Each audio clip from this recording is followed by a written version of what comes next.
Hi hello నమస్తే welcome back to my channel Smiley Vijaya. ముందుగా నా ఛానల్ ఎవరైనా ఫస్ట్ టైం చూస్తున్నట్లయితే లైక్ చేసి సబ్స్క్రైబ్ చేసి బెల్ ఐకాన్ని క్లిక్ చేయండి. పప్పుచారు అంటే ఇష్టపడిన వాళ్ళు ఎవరైనా ఉంటారండి. చిన్నపిల్లలకైనా పెద్దవాళ్ళకైనా పప్పుచారు అంటే ఇష్టమే కదండి. అదే పప్పుచారుని చాలా టేస్టీగా చేసుకున్నాం అనుకోండి, ఒక్క ముద్ద తినేవాళ్ళు 2 ముద్దలు ఎక్కువే తింటారు కదండి. పప్పుచారుని ఒకసారి ఇలా ట్రై చేసి చూడండి. అన్నంలోకైనా ఇడ్లీలోకైనా చాలా టేస్టీగా ఉంటుందండి. ఒక చిన్న గ్లాస్ కందిపప్పుని కుక్కర్లో వేసుకొని 2 టైమ్స్ కడిగి వాటర్ పోసి 1 అవర్ పాటు నాననివ్వండి. ఇలా నానబెట్టుకున్న కందిపప్పులోకి కొంచెం పసుపు, కొంచెం ఆయిల్, కొంచెం ఉప్పు వేసుకొని మూత పెట్టి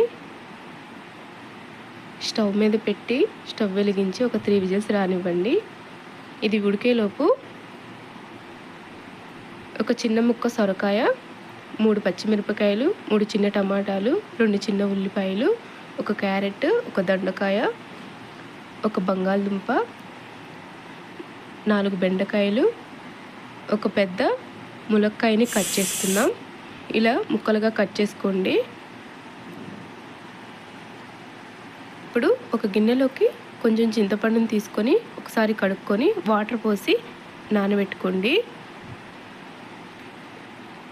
3 విజిల్స్ అయితే అయిపోయాయి. ఎయిర్ అంతా పోనిచ్చి మూత తీసి పప్పు ఉడికిందో లేదో చూసుకోండి. చూడండి, పప్పు అయితే మెత్తగా ఉడికిపోయిందండి. ఇప్పుడు స్టవ్ మీద గిన్నె పెట్టుకొని స్టవ్ వెలిగించి సరిపడినంత ఆయిల్ వేసుకొని, ఆయిల్ హీట్ అయ్యాక తాలింపు గింజలు వేసుకోండి. తాలింపు గింజలు చిటపట అన్న తర్వాత ఇప్పుడు దీనిలోకి కొన్ని మెంతులు వేసుకోండి. మెంతులు ఆప్షనల్ అండి, నేను ఆరోగ్యానికి చాలా మంచిదని కొన్ని వాడతాను. కరివేపాకు ఆకులు వేసుకొని ఇవన్నీ వేగిన తర్వాత మనం ముందుగా కట్ చేసి పెట్టుకున్న అన్ని వెజిటేబుల్స్ని దీనిలో వేసుకొని ఒకసారి కలుపుకొని మూత పెట్టి కొంచెంసేపు మగ్గనివ్వండి. ఇలా మగ్గిన తర్వాత మూత తీసి ఒకసారి కలుపుకొని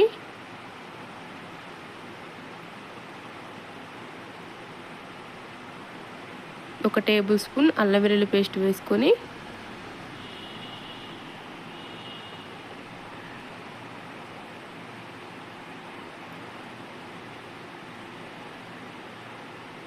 ముక్కలకంతా పట్టేలాగా ఒకసారి కలుపుకొని మూత పెట్టకుండా ఒక 10 మినిట్స్ మగ్గనివ్వండి.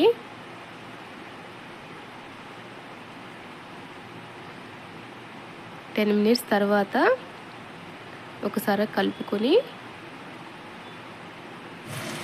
దీనిలోకి కొంచెం పసుపు, సరిపడినంత ఉప్పు, సరిపడినంత కారం వేసుకొని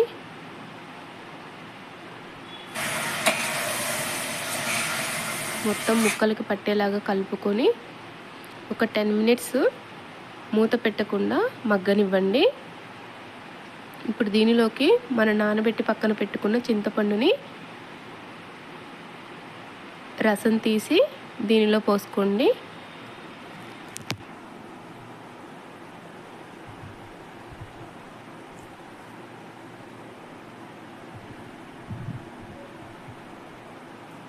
ఇలా రసం అంతా పోసుకున్న తర్వాత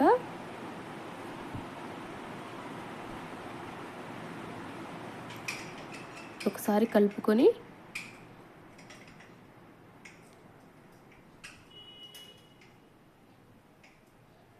నేను కొన్ని వాటర్ యాడ్ చేశానండి. పప్పులో వాటర్ ఉన్నాయి కాబట్టి సరిపోతాయి. ఒకసారి కలుపుకొని మూత పెట్టి ముక్కలకి ఉప్పు కారం ఈ పులుపు అంతా పట్టేలాగా ఉడకనివ్వండి. ఇప్పుడు మూత తీసి ఒకసారి కలుపుకొని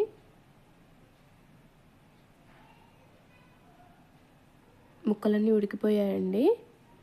ఇప్పుడు దీనిలోకి మనం ఉడకబెట్టి పక్కన పెట్టుకున్న పప్పుని యాడ్ చేసుకోండి.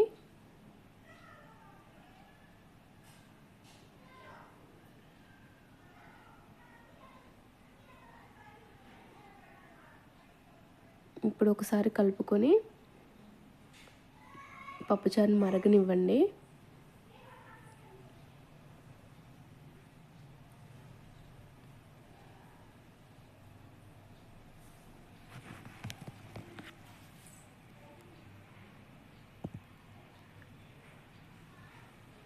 ఇలా మరిగిన పప్పుచారులోకి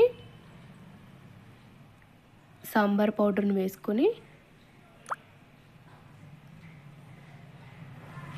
ఒకసారి కలుపుకొని